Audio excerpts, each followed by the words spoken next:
അന്നാളിൽ ദാവീദ് ഗൃഹത്തിനും യെരൂശലേം നിവാസികൾക്കും പാപത്തിന്റെയും മാലിന്യത്തിന്റെയും പരിഹാരത്തിനായി ഒരു ഉറവ് തുറന്നിരിക്കും.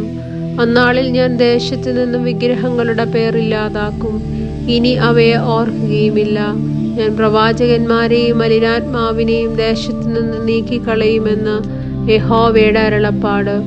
ആരെങ്കിലും ഇനി പ്രവചിക്കുമ്പോൾ അവനെ ജനിപ്പിച്ച അപ്പനും അമ്മയും അവനോട്, യഹോവയുടെ നാമത്തിൽ ഭോഷ്ക് സംസാരിക്കുന്നത് കൊണ്ട് നീ ജീവനോടെ ഇരിക്കുകയില്ല എന്ന് പറയുകയും, അവനെ ജനിപ്പിച്ച അപ്പനും അമ്മയും അവൻ പ്രവചിക്കുകയിൽ തന്നെ അവനെ കുത്തിക്കളയുകയും ചെയ്യും.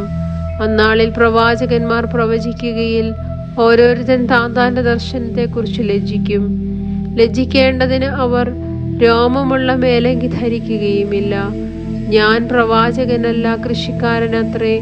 എൻ്റെ ബാല്യത്തിൽ തന്നെ ഒരാൾ എന്നെ വിലയ്ക്ക് മേടിച്ചിരിക്കുന്നുവെന്ന് അവൻ പറയും. എന്നാൽ അവനോട്, നിന്റെ കയ്യിൽ കാണുന്ന ഈ മുറിവുകൾ എന്ത് എന്ന് ചോദിക്കുന്നതിന് അവൻ, എന്നെ സ്നേഹിക്കുന്നവരുടെ വീട്ടിൽ വെച്ച് ഞാൻ അടികൊണ്ടതാകുന്നുവെന്ന് ഉത്തരം പറയും. വാളെ എൻ്റെ ഇടയൻ്റെ നേരെയും എൻ്റെ കൂട്ടാളിയായ പുരുഷന്റെ നേരെയും ഉണരുക എന്ന് സൈന്യങ്ങളുടെ യഹോവയുടെ അരുളപ്പാട്. ആടുകൾ ചിതറിപ്പോകേണ്ടതിന് ഇടയനെ വിട്ടുക. ഞാൻ ചെറിയവരുടെ നേരെ കൈതിരിക്കും. എന്നാൽ സർവ്വദേശത്തിനും മുൻപിൽ 2 ഛേദിക്കപ്പെട്ട് പ്രാണനെ വിടും. 1/3 ശേഷിച്ചിരിക്കുമെന്ന് യഹോവയുടെ അരുളപ്പാട്. 1/3 ഞാൻ തീയിൽ കൂടി കടത്തി വെള്ളത്തിൽ ഊതി കഴിക്കുന്നത് പോലെ അവരെ ഊതിക്കഴിക്കും. പൊന്ന് ശോധന കഴിക്കുന്നത് പോലെ അവരെ ശോധന കഴിക്കും.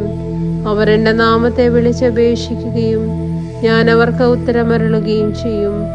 അവർ എൻ്റെ ജനമെന്ന് ഞാൻ പറയും, യഹോവ എൻ്റെ ദൈവമെന്ന് അവരും പറയും.